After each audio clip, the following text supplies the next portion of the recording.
शिवसेनेमध्ये प्रवेश केल्यानंतर आमदार बच्चू कडू यांची फटकेबाजी सुरू आहे। आम्ही कुठल्याही अपेक्षा घेऊन राहत नाही, त्यामुळे मंत्रिपदापेक्षा आम्ही त्यांचे बाप आहोत, मंत्रिपदाची फिकीर आम्ही कधीच करत नाही, अशी प्रतिक्रिया बच्चू कडूंनी दिली आहे। त्यांच्या या वक्तव्यामुळे राजकीय वर्तुळामध्ये नव्या चर्चांना सुरुवात झाली आहे।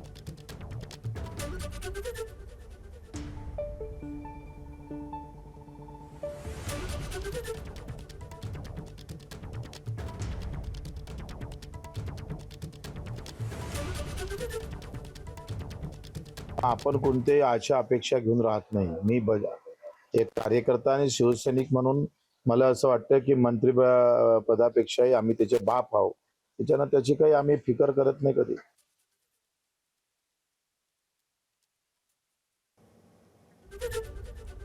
तर शिवसेना आमदार बच्चू कडू यांची ही फटकेबाजी समोर आलेली आहे। मंत्रिपदापेक्षाही आम्ही त्यांचे बाप आहोत असं बच्चू कडू म्हणालेले आहेत। अगदी काहीच दिवसांपूर्वी त्यांनी शिवसेनेमध्ये प्रवेश केलेला आहे आणि त्यानंतर हे त्यांचं वक्तव्य समोर येत आहे।